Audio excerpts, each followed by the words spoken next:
All right, hello guys. Hopefully we are good to go. Let me go ahead and check YouTube real quick and we'll get going.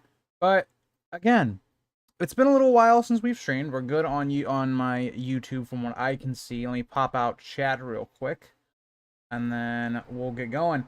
We're going to be doing in today's stream a Winds of Winter Q&A. So kind of in last week's we did in a Song of Ice and Fire Q&A. This one I wanted to be kind of more limited to Winds of Winter or things about the next book. Now, a lot of you have done some questions, and that's either from Twitter, Instagram, or the YouTube community page.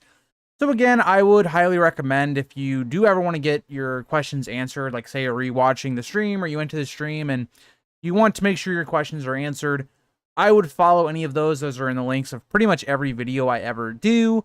I will say I'm not as active on Twitter. I definitely use Instagram way more than Twitter. So again, if you wanted to get your questions in, that'd probably be the best place. So again, in this, we're going to go through a list that I have put on here. And again, I want to thank anyone that, put a question in and made this live stream kind of possible, because then I have content to actually look at and answer. So again, thank you guys for that as well.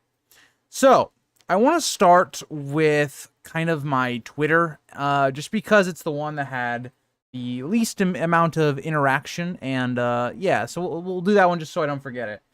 Hi, Samantha. How are you? But yeah, also another thing I do want to say, I'm going to preference answering questions of the people that actually did it in my community, opposed to the chat. Now the chat, I will try my best to answer questions on there as well. But I'll try my best. Greece had the guns out today. Maybe, Ashley. Yeah. I don't know. I've had a little bit of a problem now. I like wearing sleeveless shirts now, but I blame it on shirts not being well made nowadays. Like, I cannot find, so I am in a normal t-shirt. Like, say I was going to go to like Walmart or whatever, Kohl's, Macy's, whatever. I am like in between a small and a medium. Like, whereas in like my chest and like my stomach fit like a medium, my shoulders fit a media or so stomach, chest, whatever is small, and then my shoulders are like a medium. So it's really odd to buy shirts because they're either too loose or they're too small. So sleeveless ones, it's like it just works well. But yes, a little bit to show off the guns as well, Ashley. So let's get into my first question. So Homer Simpson, we have a nice collab with the Simpsons and the Grease Goblins.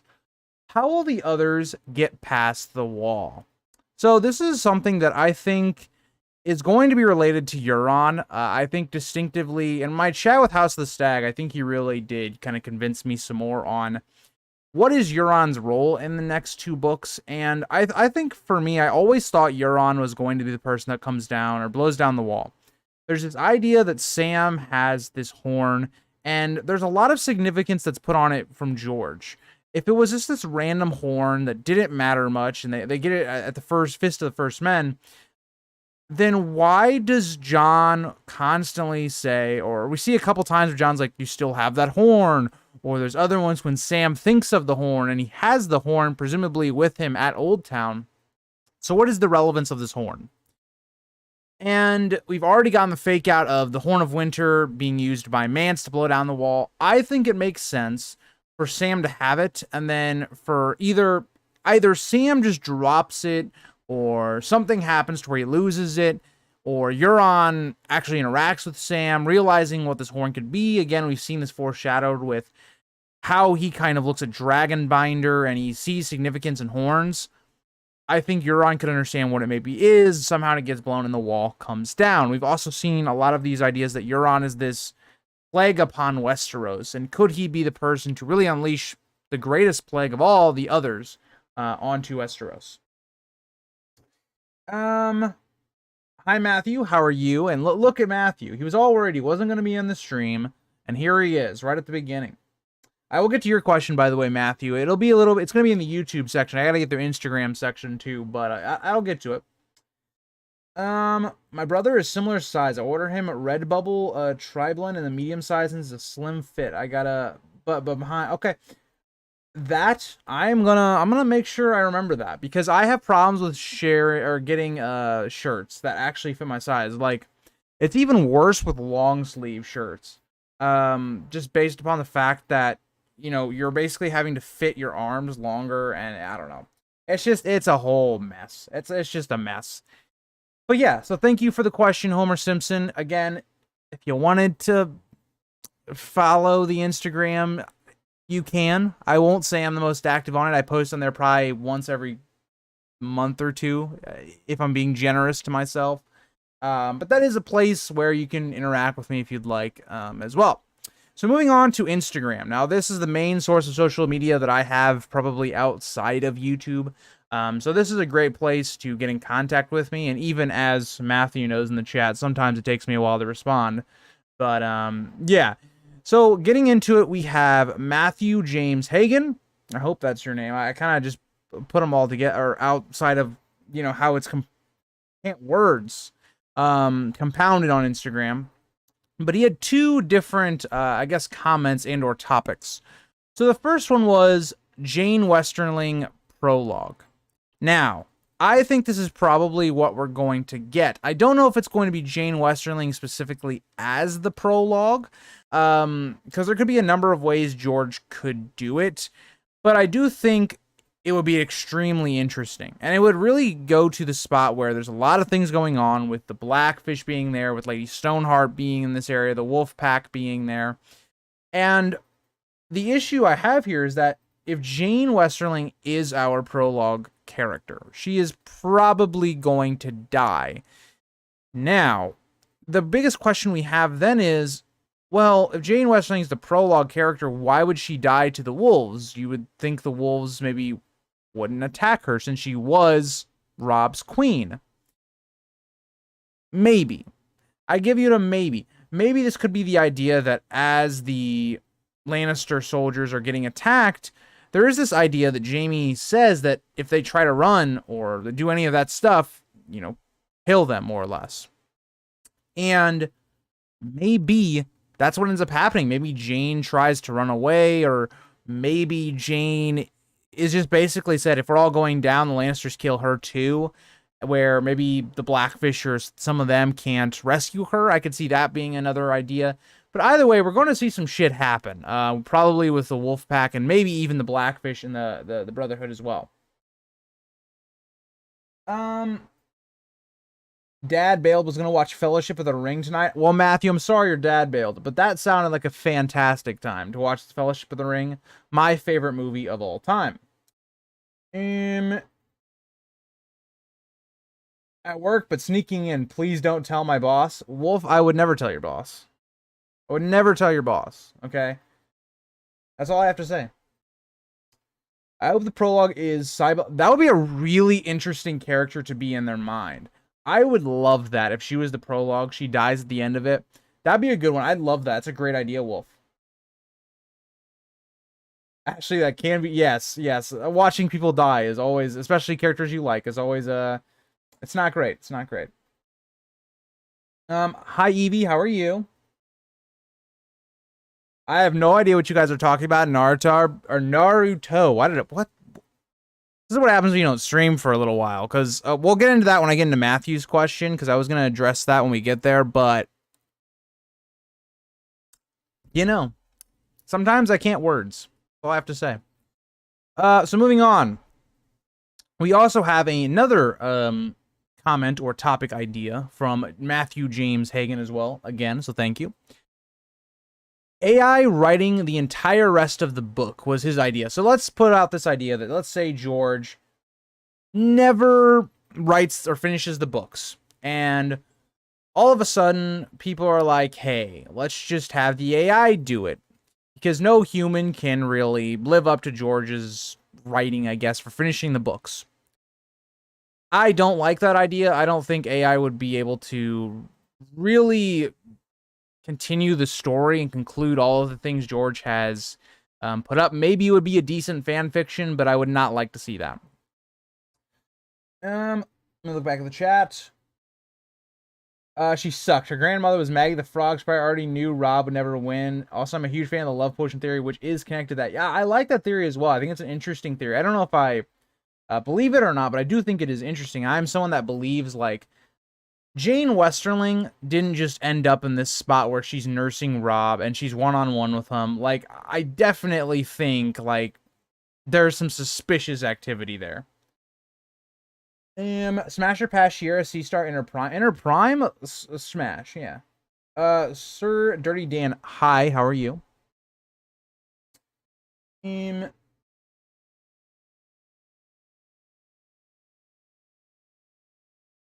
I don't trust an AI, neither do I. I definitely do not as well.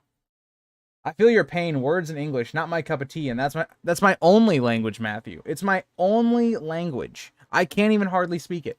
I will say, like, one of the things that I respect a lot in this world is people that are translators.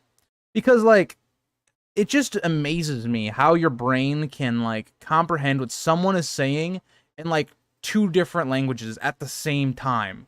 Like, I can't even do it with one. Like, you have to be so intelligent to be able to do that. And that's something with, like, House of the Stag, because he's not naturally an English speaker. So I think it's very interesting talking to him, like, how he's able to do that, which I just think that's an incredible thing. If you're someone that knows, like, more than one language, that's incredible to me.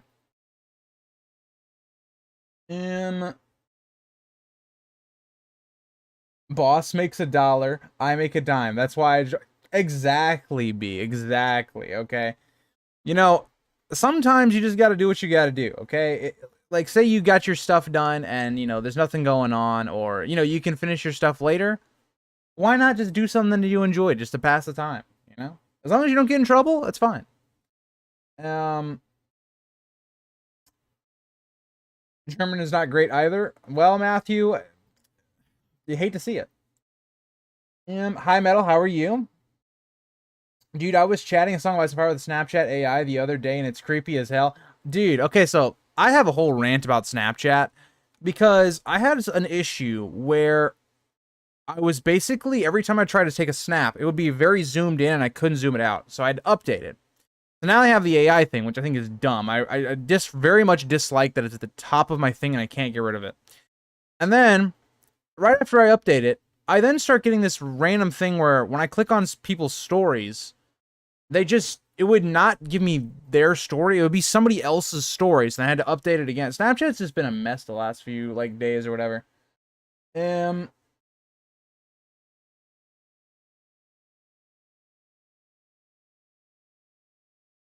What if Targaryens abandoned incest but kept honestly, it might help the Targaryens a little bit. Incest kind of seems like a not so great thing, and we can kind of see that you kind of get some screwed up children because of it. Just looking at Joffrey as your prime example. The Targaryens, sometimes they just don't have great kids that just don't turn out well. Also, you have a ton of weird, like, dragon spawn babies that maybe is caused by incest. Who knows? But, yeah, I think it would probably be good to give up incest. LOL, I'm not a huge Snapchat fan, but my coworkers pressured me into it, so I got Snapchat with them. I see, Wolf, I think it's a weird thing because this is getting very off topic. We're going to get back on topic after this, but Snapchat is something that it basically got popular in my, like, generation, I guess, or, like, when I was in high school. Like, that's really when Snapchat started to get really big, so it was, like, prime time. It was, like, targeted basically at an age group of, like, where I was. And Snapchat has kind of replaced, like, texting. I know people, like, text on their phone and stuff like that, but it's like my whole friend group uses Snapchat more than, like, actual phone calls or texting. It's like, if I'm gonna call someone, it's gonna be like a Snapchat call. It's a really weird thing. But I don't know. I don't blame anyone that doesn't really use it, so. Also, Wolf, you're good. All right, so let's get back to it.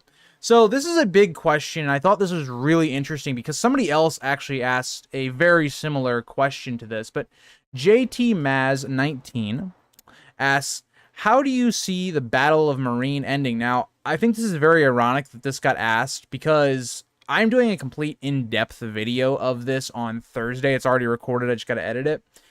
And it's very similar to my Battle of Ice videos for like Stannis and the Night Lamp theory and all that.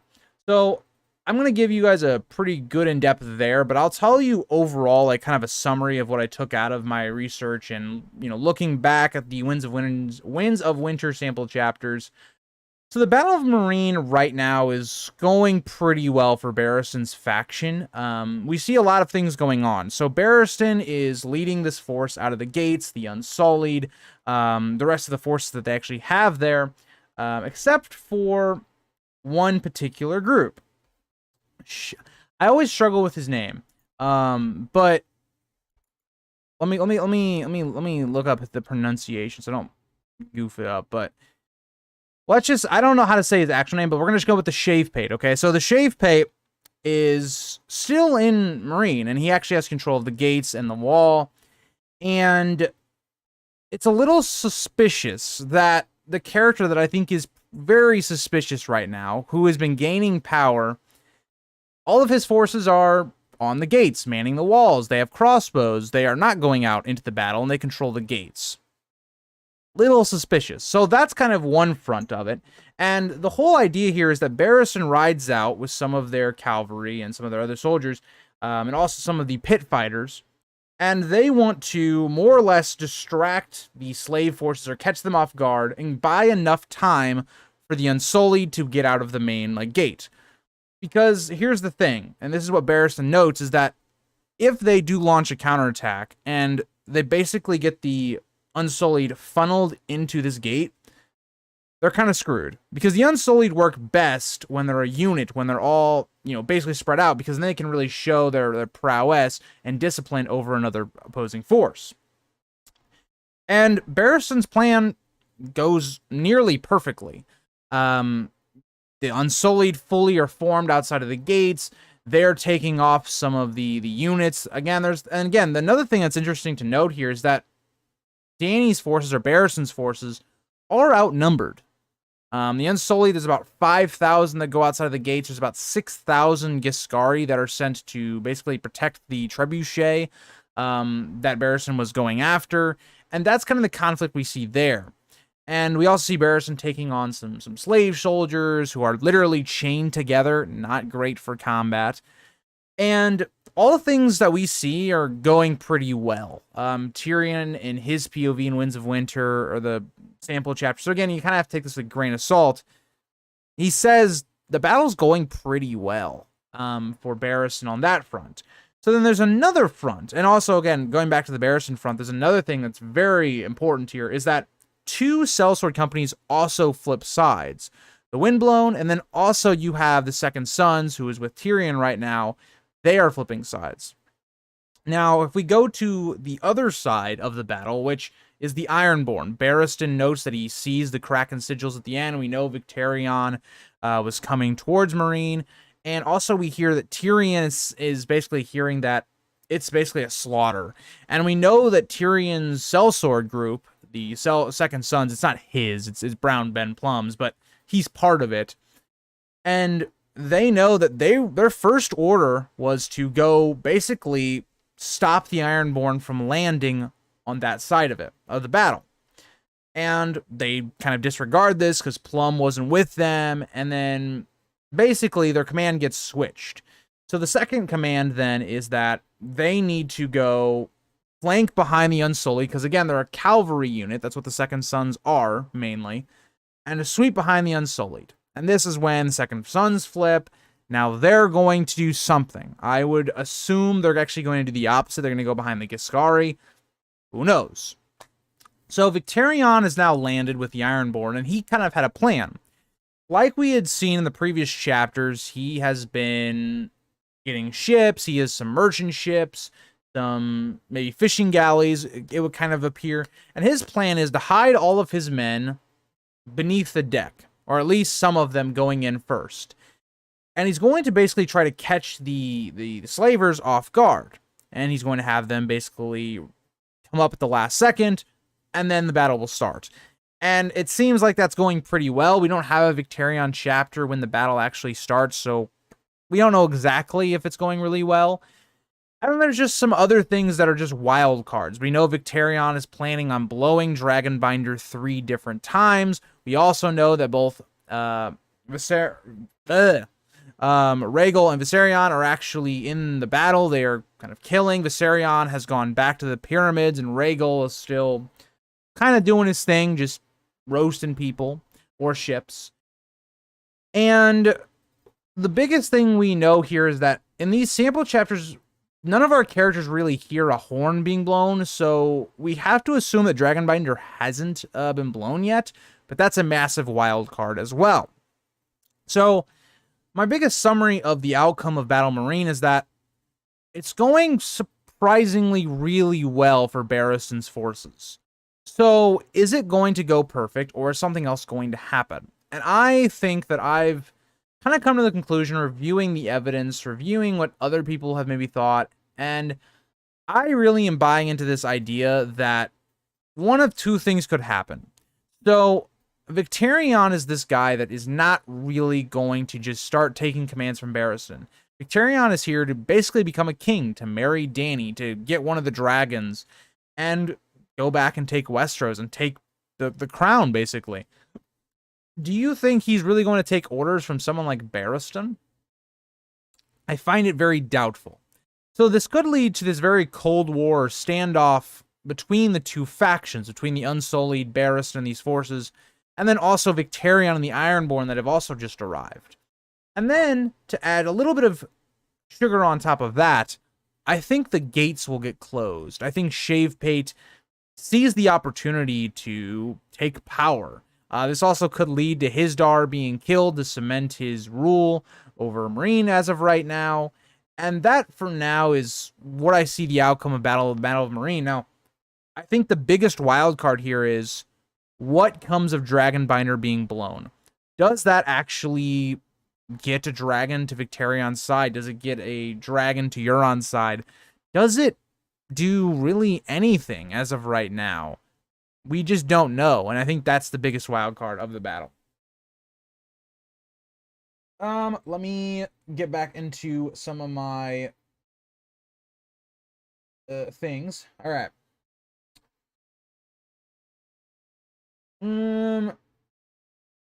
How did you cure your depression? What helped you on your darkest days?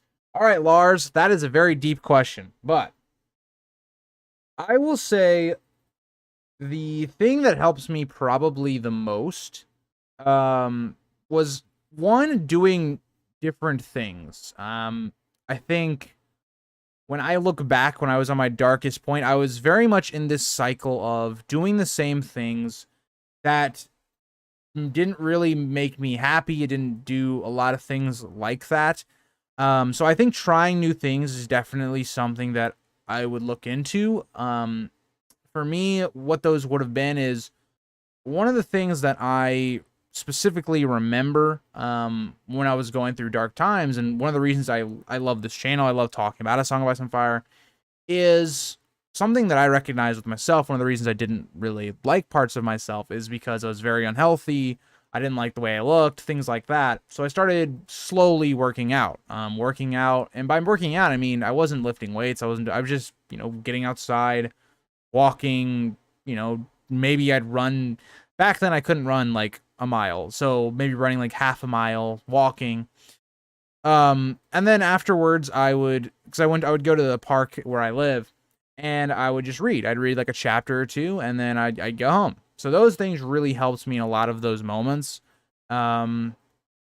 Recognizing who's around you is another thing that I think is, now this can vary for a lot. And again, depression's a very weird thing. So I definitely would, if you have depression, I would definitely talk to someone about it, because everybody's experience is very different. But I would say checking who you're around you. How do they make you feel? Are they actually good friends to you? Are your family members positive towards you, or stuff like that? And just, I think a deep evaluation of yourself and what displeases you is very helpful, as well as just doing other things. And another thing I think that you need to do is keeping yourself busy, not having a bunch of free time. making sure you're working towards goals that you want to achieve in your life. For me, two of the main ones I had, especially at the beginning of when I started this channel, was I wanted to grow a community, have, be able to have a platform on YouTube, and as well as just people to talk with about things that I loved, as well as just, like weight goal of just losing weight. So that would be my short answer to that question. I could go on to that question for a lot because it's a very deep question. But I think that would be a lot of the reasons. But yeah.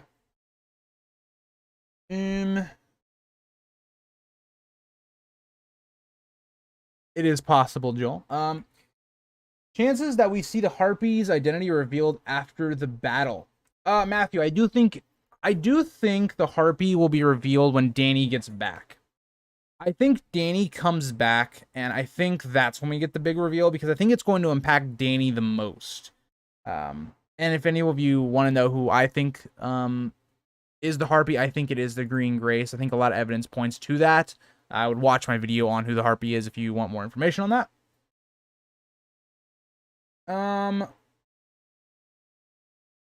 What do we think he would have or would be done if this happens in Fire and Blood or House of the Dragon?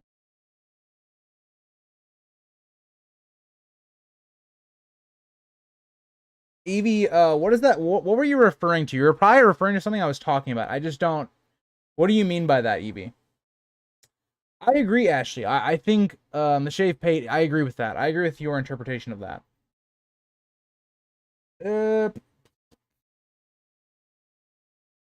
Did we even really get the Battle of Fire on the... No, Wolf, we didn't. It was vastly different. The Battle of Fire in the books, Dany's really not even going to be present.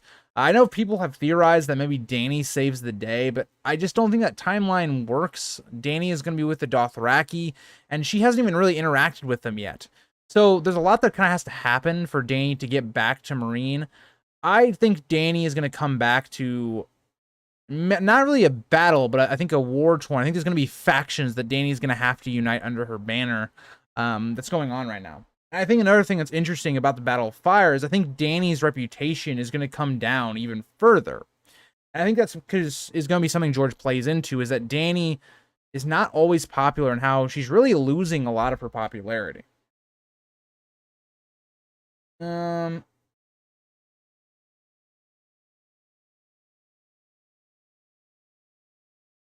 I really want dialogue between Vic. Yeah, we should get it, Wolf. I know people have said that they think Barristan's going to die. I'm just not sure how he's going to. I think the way we could see Barristan dying is if, say, the armies and the Unsullied are marching back to the gate, and all of a sudden the gates are closed and a crossbow hits Barristan or something like that. I could see that happening.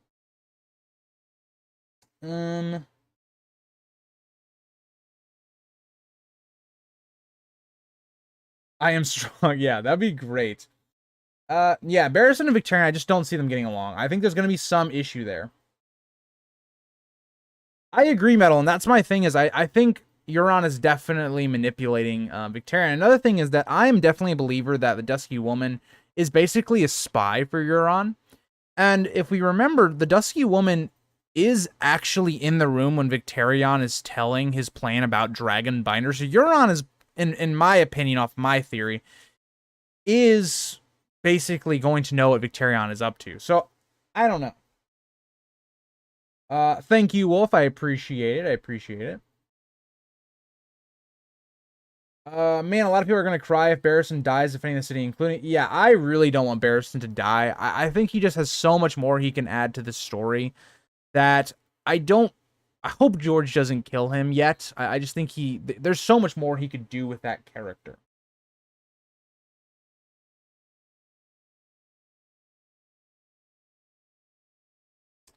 Hey, why did Melisandre seek out Stannis in the first place? That's a great question. And I think maybe if I was going to answer that, I would say, one, I think Mel could have seen a place where she could gain power, for one. Because Stannis is kind of desperate. When you look at the events and in a Game of Thrones, and leading up to Clash and all that, he is someone that is a bit more desperate. I know I think it's Selyse is the one that actually gets him, or is really in bed with like Mel's ideals. So it's really that idea. But I think Mel could have been attracted to the idea of, bam, if she can get into this really high family, Stannis could be on the throne soon. I think she saw a lot of opportunity there. Also, she could have just misread visions as well.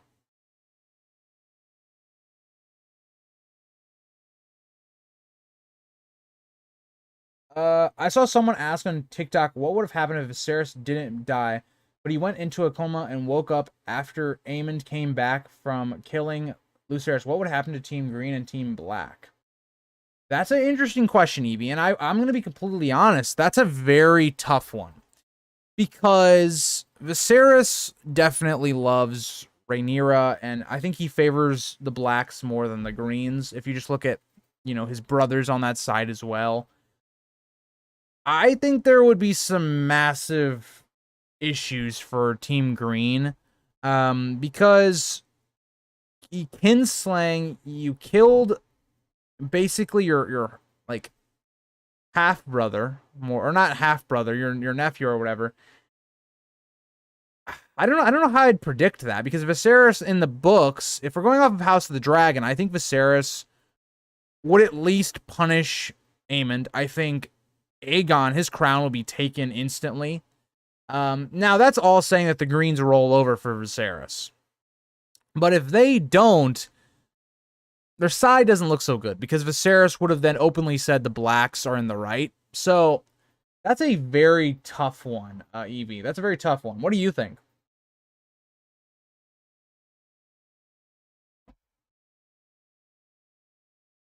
Igor, I could definitely see that. I think that's a good possibility as well. I'm just someone that, the idea that a Harpy is a woman, we look at the way the Green Grace treats Dany. She seems very condescending towards Dany. The way she is someone that kind of pushes the Hizdar marriage. I think there's a lot of signs that point to the Green Grace, and it would just be another character building for Dany, where Dany seems to trust a lot of these older women characters, or women in general. And I think that's going to backfire on her. It's kind of the same idea of like Mirri Maz Duur type situation.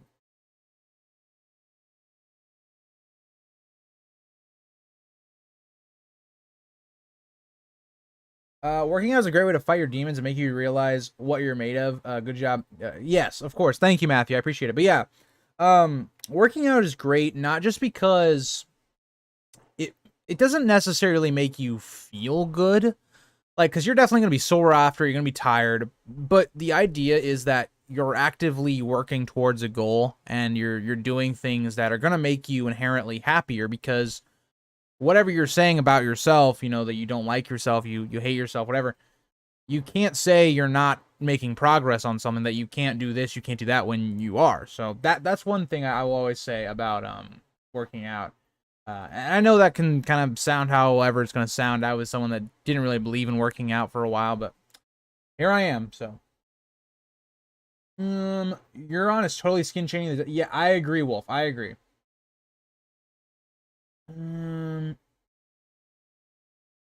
Dragons from, yes. As much as I hate to see it, I think Barristan will die. 3 POVs in one place at a time. One of them is very likely to die. I think it would be Barristan. I agree. If we're going to go off of, like, I don't know, though. I mean, I think Victarion, if we're going to talk about in the short term, like, let's say the first 200 to 300 pages of Winds of Winter, I agree Barristan is the most likely to die. I think Victarion, though, there is a chance that he betrays Dany because he's not going to get what he wants, and he also could die. So I could see it very easily that by the end of Winds of Winter, we only have Tyrion and Dany in that faction.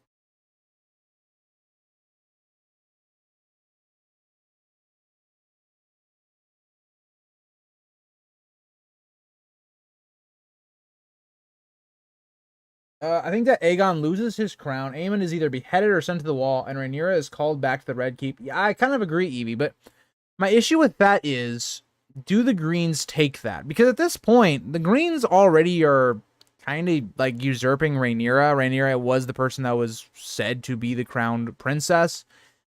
So already, I think the Greens might just go against it anyway. I agree, Metal, with your... Yeah, I agree with teaching patience, persistence, and determination. I also think the discipline is another thing that it also teaches. Now, I will say I learned dieting more than I did working out, because for a while there, I only did cardio. So when I was starting to lose weight, I only really did cardio. I didn't really do any like strength or conditioning type stuff. I didn't do that until probably about a year and a half ago. But the stuff that like I was talking about earlier was before this channel started. Like what I was talking about, like when I was, going through like some issues, was before this channel started. So I agree, Ashley, with that. Thank you, Metal. Thank you. How many times better is Barristan than the Avengers West Soldier?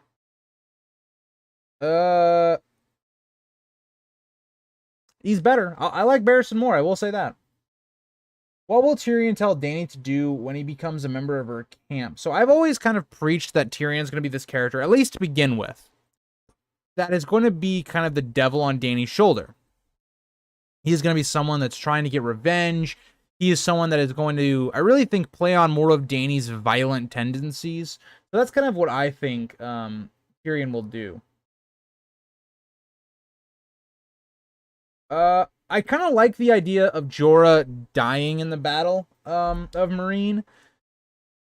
And I think there could be an opportunity where there's actually not one Battle of Meereen, but another battle afterwards in Winds of Winter. So I could see him dying at any point there. A tiny bit off topic, but just curious as to how you're enjoying or not the N plus J series you're reacting to. I am R plus L equals J personally, but the series has changed. Has the series changed any of your views surrounding Jon? Wolf, the way I'm gonna say I'm enjoying it. I'm 4 videos in recording wise. So for you guys, we're gonna be on part 3 this Saturday. And by parts, I mean because I split each of the videos into 2 parts. So I basically have got done with their second video on the topic.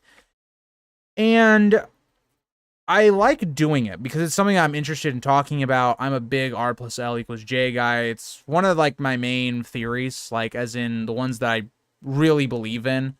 And I just want to make sure people don't like misconstrue what I'm saying when I'm going at their theories. Like I don't like want to hate on them or anything.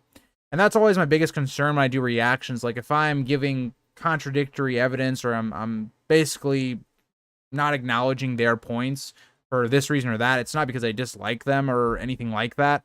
It's that I just don't agree. And I'm passionate about a lot of these things. So that's why sometimes it kind of comes off that way.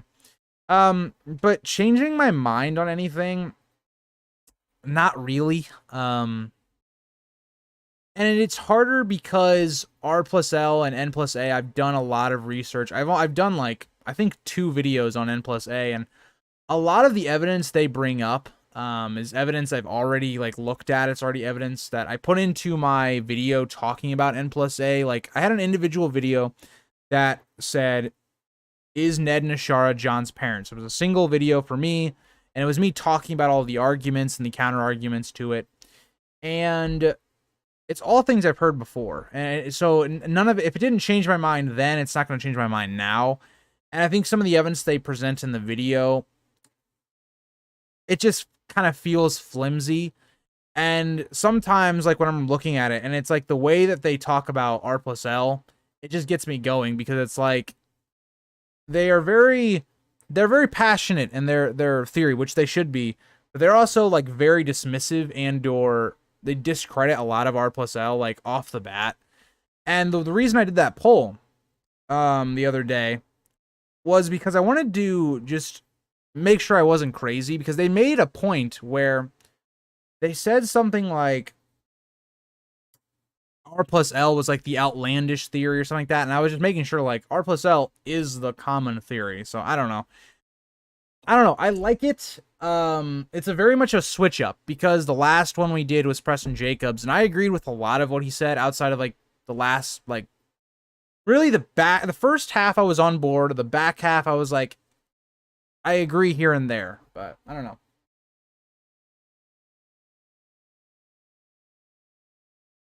Oh, that's what you meant. I was so confused, Alvarez, by what you were saying here. I wasn't sure if you were talking about like the Avengers, like because I know they're doing it's not Captain America, but they have like a different soldier they're doing in the Captain America show. So I thought that's what you were talking about, and I wasn't sure what you were saying, but yeah.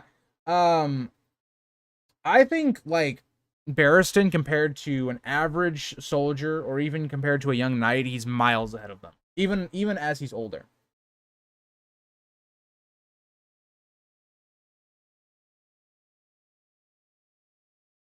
Will the grayscale disease be Westeros' equivalent to the Black Death and will it lead to the slow end of the feudal system? I don't think so, Blue. But I definitely think there is going to be a parallel drawn between the two on that idea because we've seen a lot of evidence suggesting that there is going to be more of a grayscale plague with maybe Shireen's burning, with Jon Con and King's Landing. So I do think there's going to be something that's going to be up with that. I hope Barristan is around long enough to at least meet. That's my hope too, Matthew, because I think that'd be a great interaction. You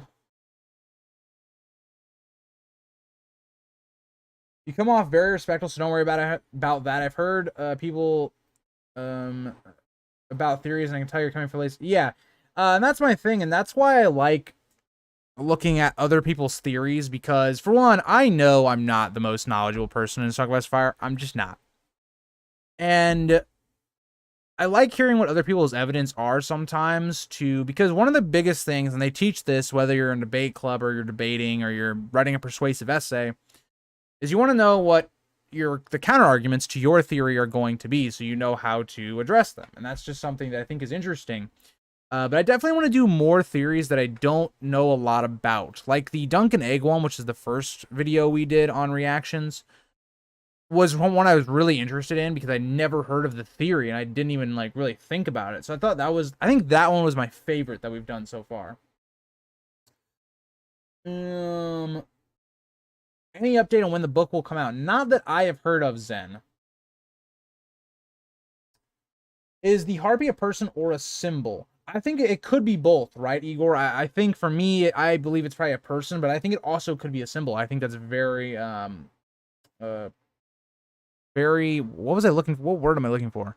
Uh it's something. It could happen. But I agree, Matthew. I agree with you guys when you're talking about Barristan and all that. I think N plus A is just a Ned romance fandom with bits of info that George put to throw off readers on who Jon's parents are, in my opinion. Um, I kind of think the way I look at Ned and Ashara, and this isn't to discount the theory. I mean, I know there's some evidence there that does work and all of that, but I think Ned plus Ashara is kind of the idea of there's people that just do not want the common theory to happen. Um, I don't know. That's kind of how I look at it. I agree though with Wolf that N plus A is the theory that if we were gonna have a big reveal, why would George like have that be the one we're introduced to at the very beginning? It's not really. I don't know.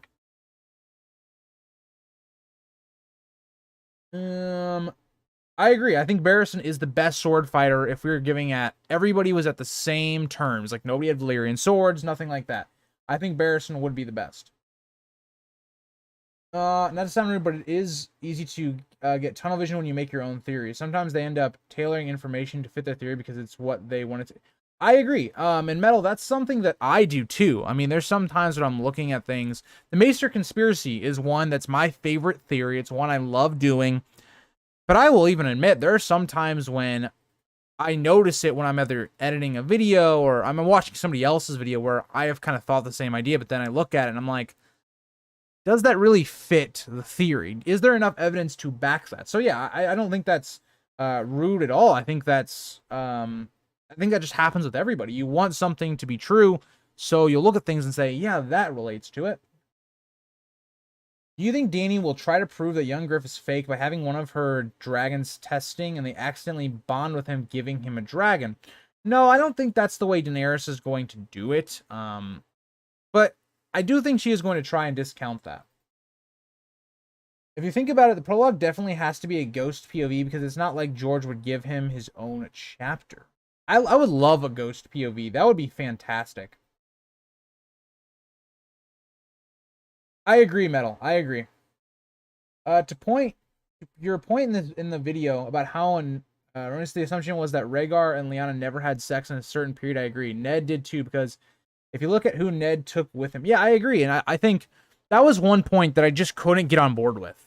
They made this point in the video where they basically suggested that there was no chance that Rhaegar and Lyanna had sex during like a 3-month period where they would have been together. And I was just like, okay, all right. Like there's a lot of claims you can make. That's not one. And especially when they're they tried to make their own timeline, which I respect them for. But at the same time, like, it's George R. R. Martin. Like, the timeline's very flimsy and loose. I mean, there's like, if you look up a timeline for Robert's Rebellion, you'll have multiple different results. So, I don't know. And either way, even in their own timeline, it still made sense for Rhaegar and Lyanna to have had sex before that period. Will Quaithe make an appearance again? Is she I think she will make another appearance, especially for the Dany plot. I'm not sure how relevant she is to the overarching plot, though. That's something I don't know.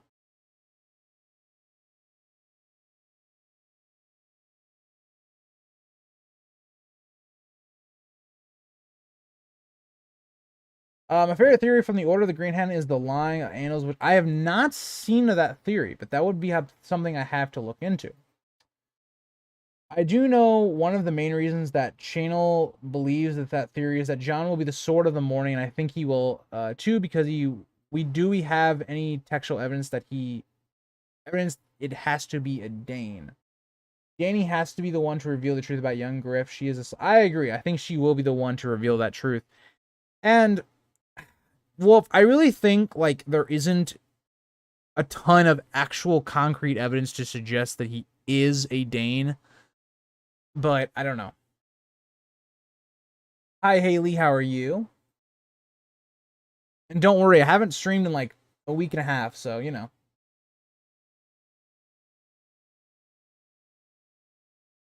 Okay, let's get back into some of these questions. I've really been slacking. We got off on a tangent there for a while. So, do you think during since during airing of the show, George has rewrote a lot of wins? Yeah, to a degree, I think he probably has. I think he looked at the way certain plots probably went in the show, and maybe he was like, maybe I should do that a bit differently, or maybe I shouldn't go the Mad Dany route, because I think George was definitely planning to go Mad Dany route, and then I think he saw the way the show went with it, and he might be like, I don't know if I should do that. I think other things like Bran becoming king, I think that's definitely a George thing. I think he probably is going to change how that happens, and I think he will just do a better job in general, but I do think the show had impact on that as well. That came from, I don't know how to say your name, I'll try my best. It was like Iwio91. Tried. So moving on, we then have a question from the Colin Diaz. I hope that's what your name's supposed to be. Do you think it'll be revealed that Howland Reed killed Arthur Dane with a shotgun? My short answer to that is yes. Yes.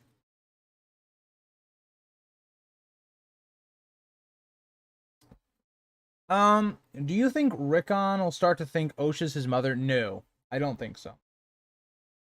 Quaithe equals Shiera C-Star is a theory I like. That's a really good theory. I want to watch a reaction to one of those because I don't know a ton of information about it. I agree with you, Wolf. I agree with you on that. Do we really think that the fate of the world hinged on Jon or anybody using Dawn? The Danes would say no.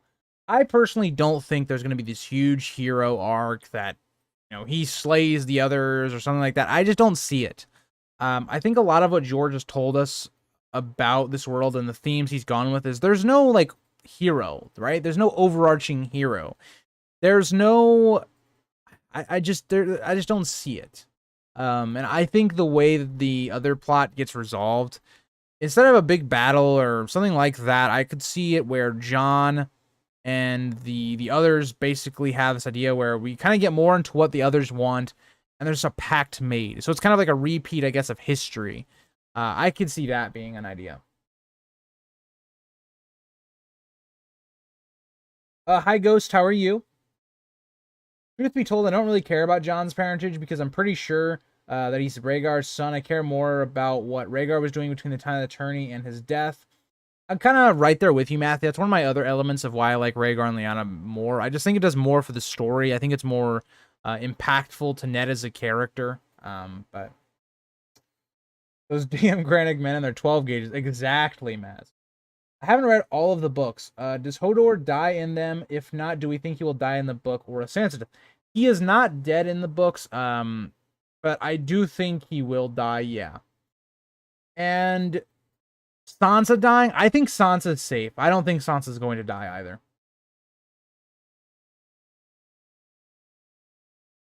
What do you think about the Dragonings and Winterfell theory? Will Cannibal make an appearance? I don't think he will, but I think it's very interesting on the idea of dragon eggs being at Winterfell. I would say no, but I don't have enough information. I haven't researched that theory enough to really give you a concrete answer on that. How many giants are left, and also why didn't Stannis take any with him? Probably because the giants didn't want to go with him, for one. And how are you going to force a giant to come with you? Would be my idea.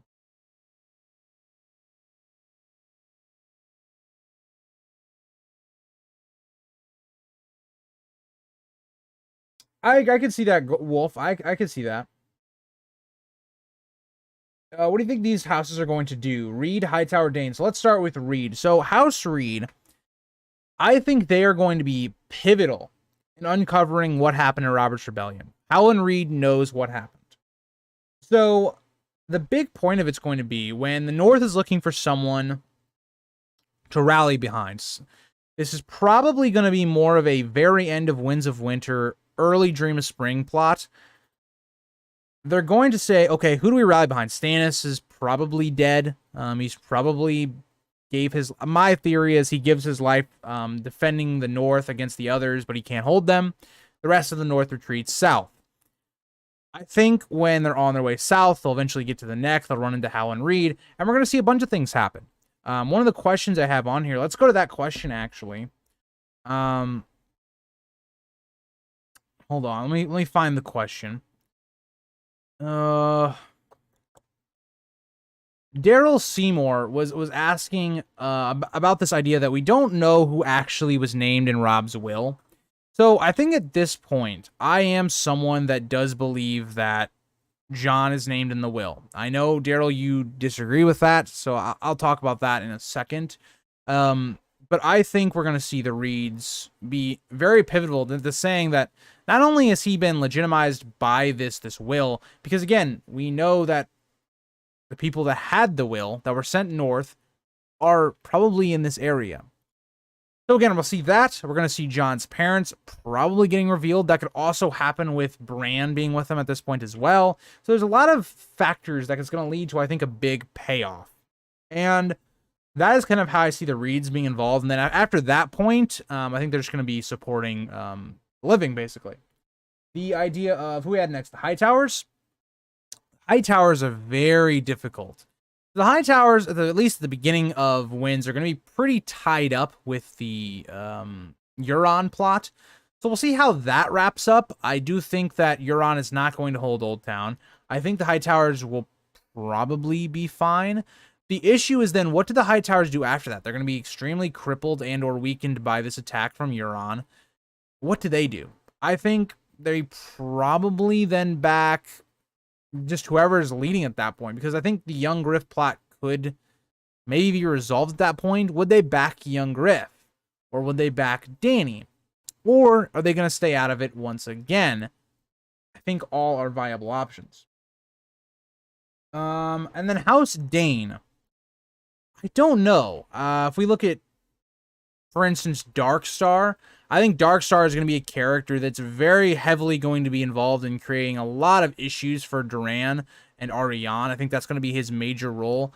But House Dane as a whole, I'm not sure. I really don't know what the relevance is to the story.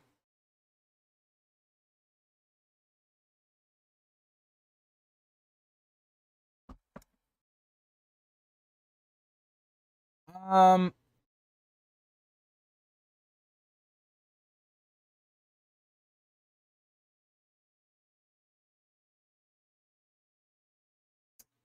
Alvarez, I do think Hodor could maybe, if he had trained, been an opponent, because something that's very different in the book than it is the show is that Hodor, yes, is like a big guy, but he's not very muscly. In the show, in the book, like our first description when Bran is being basically held up by Hodor, is that Bran notes Hodor is very muscly. He's not, all of that, but I don't know. I think he could. Do you have a pink letter video yet? So, depending how far you want to go back, Wolf, I haven't touched the pink letter theories in a while. I have, I believe, 2. So I have one. It's my first ever A Song of Ice and Fire video, so I wouldn't suggest it. But I did talking about the pink letter in the north. So if you wanted to do that, you could look at that video. But I have another video. Let me look on the channel. Let me just look it up. I know I have another video about it because I did an updated one.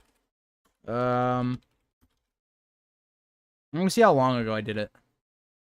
So I did a pink letter theory, including some of the top candidates, about 11 months ago. So that is the most recent one that I have.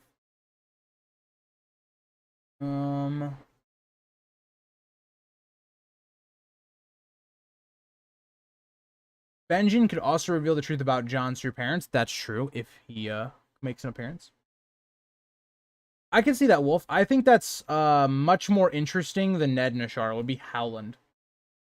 Grease loves Darkstar. It is known.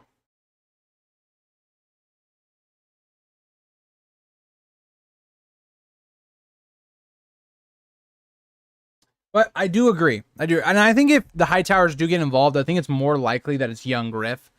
But who knows? Let's continue on our question. So Daryl also was basically talking about the idea that he actually does a quote. So let me read this quote real quick. This is from, I guess, George.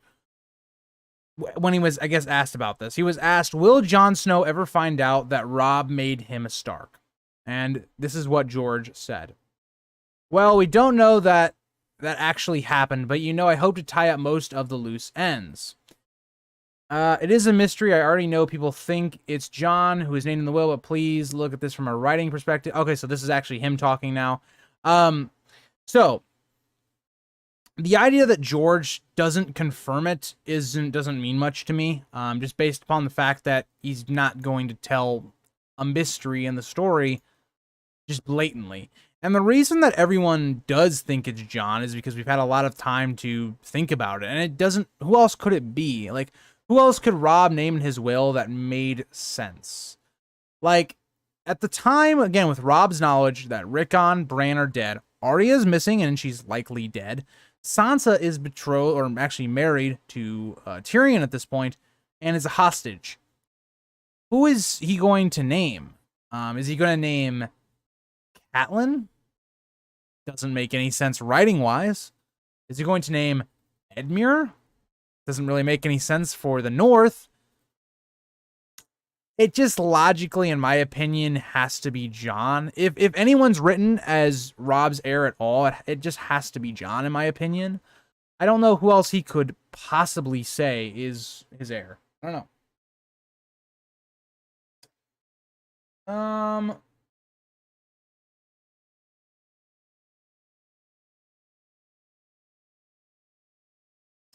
My theory is Septa Lamore is Lyanna Stark. She meets the description and her death is not confirmed. Ned lied about the Tower of Joy. I don't know about that one, Igor, because why would Ned always be thinking about his sister being dead? You can only lie so far. Like, we're in Ned's brain for a lot of time. He never thinks about that. I don't know. I don't agree with that.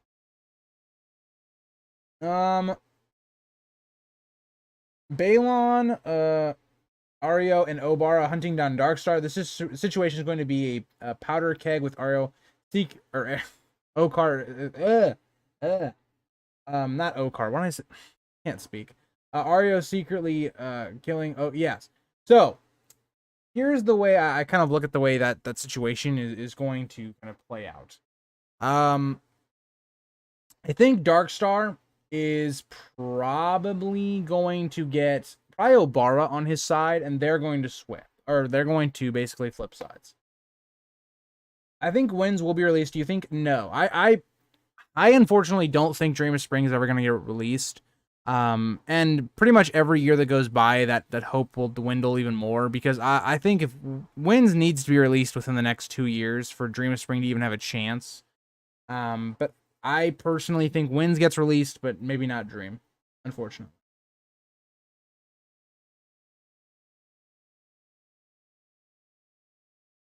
The wall will stop White Jon Snow from passing through to fight the others. That's a very interesting theory. That could be true.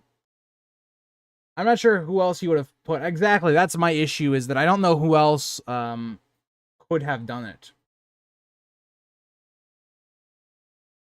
I agree. I think that's the whole idea. Howland Reed could basically do Jon's parentage and Rob's will at the same time.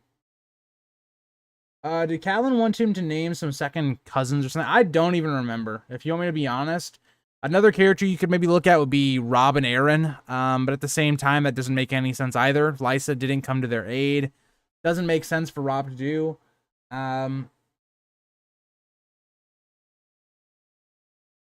Yeah, I think the most logical one would be maybe that Robb names Catelyn. Because Catelyn is someone that Robb was hoping to get out of the war and just basically send her away for her protection. So I could maybe see that, but even then, I don't know.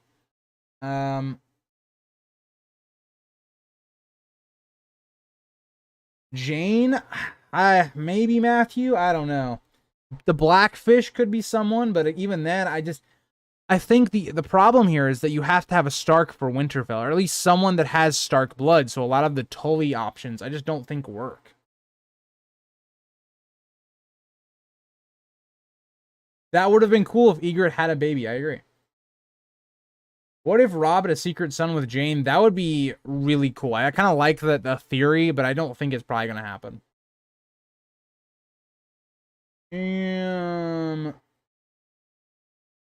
Yeah, but the other issue here is the Karstarks have basically betrayed Robb, right? Why would he name a I get the reasoning behind it would be they're related to you, but what Karstark did Robb trust enough to run his kingdom? I don't see one.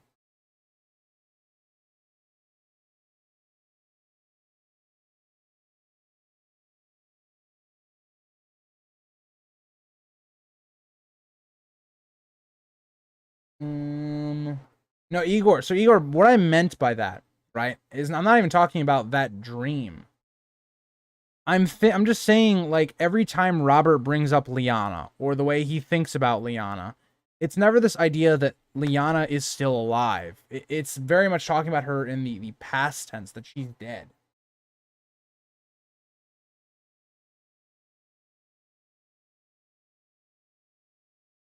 Agreed, Wolf.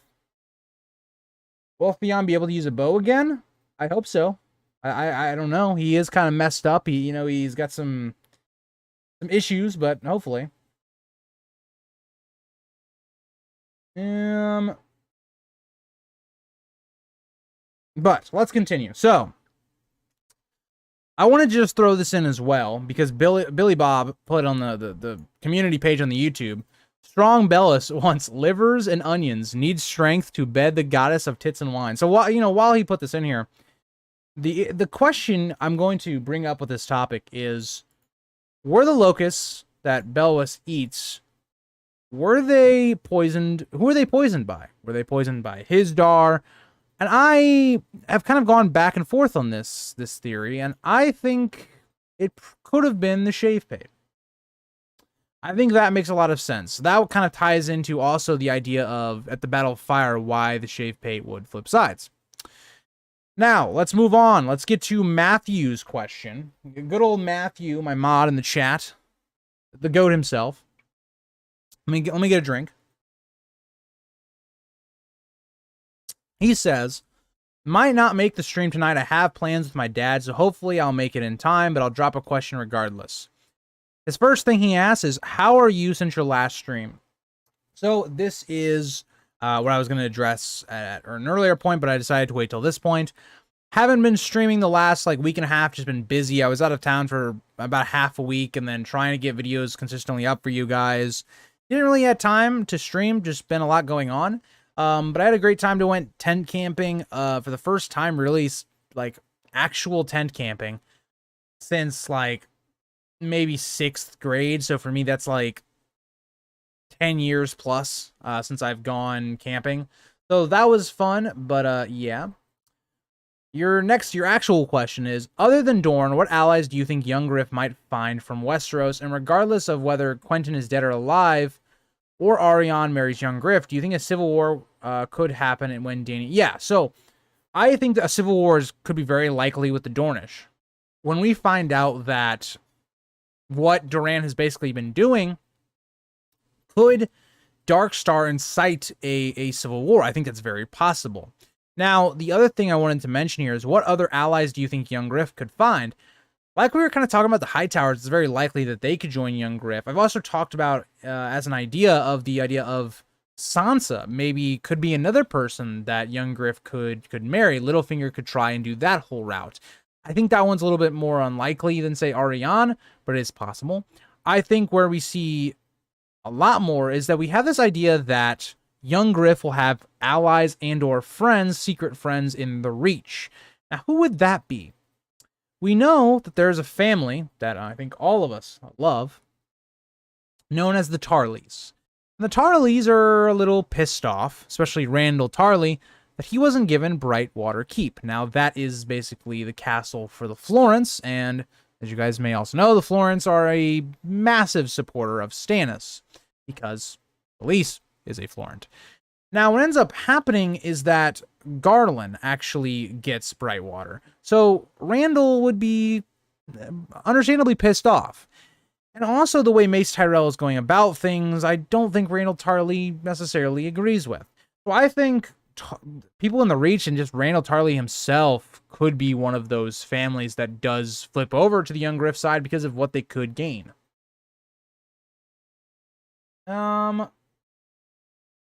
Will Robb Stark rise as an other? I don't think so, but I think it would be really cool. It's one of my favorite theories that I don't actually believe in, but I think it's so awesome. They were weak poison. He ate an entire bowl and didn't die. I agree, Maz. I agree. Sam Tarley. Yep.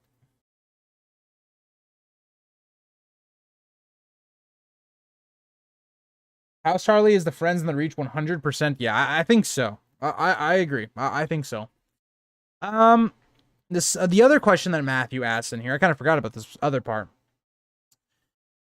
He says, or Matthew says, I'm curious, is there something about George R.R. Martin's world that bugs you, or something that you don't agree with, or thought that didn't make sense, or even something in the story? For me personally, for all its regions and territories, I find Westeros doesn't have enough towns for its scale. It's either one major city in the region or a castle, especially for Dorne. Like, you would think Dorne would have more port towns and cities and where it's situated and what the environment is like. But nothing really comes to mind right away. I think the only thing I could say about the story is that I think at times, and this isn't exactly a knock on George, as more as it's just I don't prefer this in a story. There's just times when it just feels like we get too much of like the sex in the story, where it just seems very cringy. It just seems like really uncomfortable to read for me. And a lot of it does like simulate with like a character like Dany, especially like with like Daria, and I've talked about that a lot. Even stuff with like Drogo. I just, some things I just, especially her marriage, it's like we didn't really need to get as much as we got. Like, you know, I don't know. I think that's one of the elements of the story that I've always been like, it has kind of turned me off a little bit. But other than that, I really like George's writing, and I do get what your point is, but it's never bothered me too much. I can see Darkstar joining Aegon's forces, parallel of Rhaegar and Arthur. That is very possible. I could also see... Who else would I see going with that? Orain Waters. I could see him teaming up, kind of bringing the Velaryons into that idea. So I could see that as well. We never got the dream team of Randall, Tarly, Tywin, Blackfish, Stannis. That group would never lose a battle. That's all I'm going to say. Is Arbor gold equals lies? I think so. Thoughts on the time traveler Bran theory, or every Bran is just one person? I have not watched that theory. I've heard about it, but I don't know much about it, and I really hope it's not. I don't really like time travel in stories, but the sexual violence is extremely over the top for sure. I mean, yeah, I agree, Wolf. I get what he's kind of going for. I just personally don't like it in the story for me, but that's just me personally. And I know there's other people that don't mind it, but yeah. Okay, moving on. So Duran the Sleepy says, I can imagine no end of ways Rickon may be impactful if he comes into the story. So what are your wildest dreams for Rickon? So for me, Rickon is a character that, again, I've always said I've switched my opinion on him since this community has started. Where I used to think Rickon was a character that was not very impactful to the story. He wasn't going to be this character with a major role. And I am someone that thinks he's going to come back, and I think the initial idea is going to be, we have Rickon be the Lord of Winterfell for the Starks, and then we basically have people that rule over him. So people that rule over him would be like a Jon, like a Wyman Manderly, a Davos, people like that, that could do that. And I think Rickon is going to come back, and he's not going to be able to fit that role. He's going to be a wild child. He's been with his direwolf this whole time on Skagos. He's a character that could be very influential to the story. Now, something you mentioned here would be, could he take over the pack of Ramsay's dogs? That's a very interesting idea. I would love to see that. But another idea would be, again, like you mentioned in this comment, is Theon seeing Rickon again. That would be really crazy and would be building up of Theon's character once again, and just a really awesome moment. Not for Theon, but for us, the audience, to see that these two characters are kind of finally brought back together after Theon's gone through basically hell and back, and Rickon has had to basically live away from his home without any family. You think Jon and Dany will work together? I do. I think you thought I was the only one who hated time travel in narratives. No, I'm not a big fan. Usually they just, to me, it's either very hard to write time travel because of just keeping your story logical. It's very tough to do. So I think that makes sense, Matthew, as well.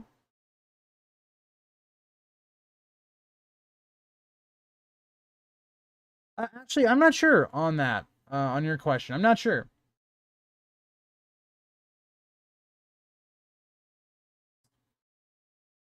I think Rickon is too feral at this point. I can see him staying in Shaggy Dog. It's the only way he would survive in the story if he stays in Skagos. I agree. Durian. Okay, my bad, Durian. I apologize for that. Sorry about that. I hope you appreciated the answer. If you have anything else you would like me to elaborate on, let me know. So, moving on. We have, I think, 2 more questions. So we have Ramiro Men saying, many things have been theorized about the big opening battles, but what do you think will happen afterwards? So basically how we talked about the Battle of Meereen, how we've talked about Stannis and his whole plot. What is going to happen after these events? So, for instance, I think Dany, I think she comes back with probably some portion of the Dothraki. I think she comes back and she more or less unites the forces of her that she has there. I think she takes the Greyjoy fleet and she begins to sail. I think at this point she's going to probably make some stops in Essos. I would love her to go back to Pentos. And we also know that, again, the Tattered Prince wants Pentos. And also, I think it would make sense for her to have a meeting with Illyrio. That would be a good point where Dany could figure out that this young Griff isn't a Targaryen. That would be the place for it. And I think, for instance, Shavepate probably dies, because I think he will betray Barristan. Other things like Stannis winning or losing, I think afterwards we're going to see the others basically come down and force our forces even further south. I don't think he mentions that will there be a more of a northern conflict. I think the only northern conflict we're going to see is who is the leader of the North now? Is it going to be Jon? Are they going to be over someone like Rickon? Bran's going to come back. Is it going to be Bran? Sansa's going to emerge from the Vale with possibly the Army of the Vale. What's going to happen there? There's also this maybe Revenge Red Wedding going on. I think there's going to be uncertainty on who will be leading. I think that will be resolved when the Jon stuff kind of comes up. Then another thing of like young Griff taking King's Landing. What happens there after he takes it? I think he's going to have a very short amount of time to even rule because he's going to have to prepare for Dany coming over. And I think young Griff is going to be someone that I think is going to get a little bit arrogant. I think we've seen a little bit of that with Tyrion and young Griff. And I think young Griff is someone that is, I think, going to just get a bigger head. You know, you're giving a young kid a lot of power very quickly. I know he's been trained, but again, I think that could be an issue that comes up. Euron burns Old Town. Where does he go next? So this is a theory that I first heard from History of Westeros yesterday while I was at work. I was listening to their podcast on Highgarden. And one of the things they talk about is Highgarden has been burned before. It has been taken before. So the strategy that was kind of used then was you drew out all of the forces away from Highgarden and you took it. So what Euron could possibly be doing, because we've already seen this foreshadows, is he takes the shields, he lures all of the forces to the shields, he then attacks Old Town, and then from Old Town, once everybody goes there, he swoops around, takes Highgarden. Could that be something he does? Will he just get killed at Old Town? Will his plot end there? Who knows? But that is the best I can do for you on that, Ramiro. And let me make sure this is the last question. Make sure I got to everything. So last question we have comes from Matthew Stewart, who I saw in the chat. Is the end goal of A Song of Ice and Fire the death of magic in the world, or will magic persist beyond the removal of dragons and Targaryens and the fall of the others? I've always viewed this period as magic's last push, and I kind of agree, Matthew. I think to one way or another, I think magic is kind of being pushed out the door. I think this is kind of the last conflict we'll see. I personally think that the dragons are going to be done after this. I don't think any dragons survive this conflict. The others, if they do survive, I think will be just north of the wall, probably in some sort of pact that's kind of neutralized that conflict. And the other thing we learn is that the dragons helped the magic come back into the world. Once the dragons, are gone and this other thing's gone, I think magic will kind of die out. So that is my answer to your question. I kind of do agree with you, Matthew.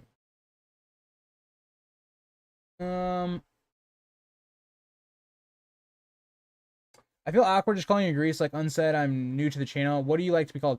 You can call me Eric if you like Ashley said, or Grease. It doesn't bother me. I mean, people usually call me Grease Wolf, so I mean, whatever you want to do.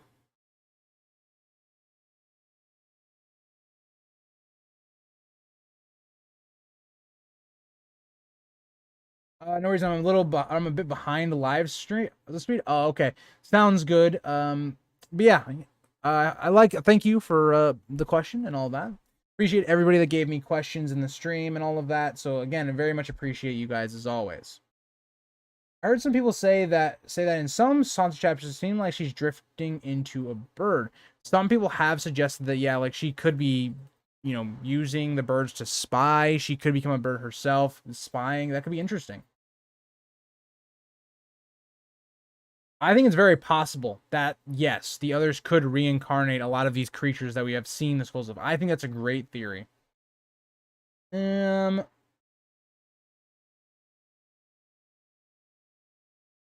don't think young Griff is going to go as far as Joffrey syndrome as, but I do think he'll have a bit more of that attitude. I think he's going to be someone that is a bit more arrogant. When Dany comes over, Young Griff, I think, will take on the attitude of, where were you? I mean, I was over here, I conquered the 7 kingdoms, I lived up to the namesake of Aegon the Conqueror. Where were you? You know, you were struggling with a slave city. I united the kingdoms. That's the way I think he's going to look at it, for me. I like David Lightbringer's imagining of Euron like Saruman on top of the High Tower. That'd be really cool. Thank you for that. No problem, Matthew. No problem. Yes, the Grease Man, Haley, the Grease Man. I will say, when I first, you know, had live streams and people are calling that, it was very weird, because it's like, for people that have been on the channel longer and have seen a lot of my Q&As for like subscriber specials and stuff, they know that like the Grease Goblins is not a name that I came up with. It's a name my friend came up with, and we were doing the channel together, and so I didn't really make the name of this channel. I like the name. I've enjoyed the name, and I've taken it, but it is interesting.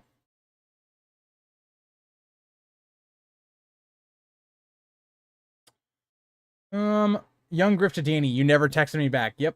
Basically, what's gonna happen is Young Griff was like, "Hey, Dany, you want to go out?" Dany did not respond. Basically blocked him. And then Young Griff was like, "Well, I'm going to the gym. I'm getting shredded. I'm gonna be like a millionaire. I'm gonna be king of the world." And yeah, I think that's what is gonna be his thing. Young Griff could take one of Daenerys' dragons, though. I could see that, because regardless if Young Griff's a Blackfire or a Targaryen, he has dragon blood, so that could be a possibility. How is it that when I bring up the channel name, one of the co-founders of the channel is in the chat? Luke, is that you or is that Logan? It's hard because you have the initials of L. Frissy, but either way. Sir Grease of House Goblin? No, Maz, that's where you're wrong, right? That's where you're wrong. I am King Goblin, okay? Or King Grease. That's how you can refer to me. The only reason I say that is because my actual, like, Discord name, my Steam name, all of that is all Goblin King. It's not actually the Grease Goblins, but I think Euron takes a dragon with Dragonbiter. The other one is Jon. I could see that. Aegon got ghosted and someone said, "Focus on yourself, King." Yep. Logan, and came right at the part where you gave props to me and my... Yeah, well, hey. For anyone that was in that stream, Logan is the Smasher Pass man that was on that stream. So there you go. The Glizzy Goblin. Oh boy. All right, well, guys, I got through all my questions that I wanted to get to, so thank you, everybody that was in the stream. Thank you, everybody, especially that posted questions. I hope the chat was better for you guys. I changed the setting for it because I thought it looked better. But yeah, thank you guys all for joining. I'll see you guys all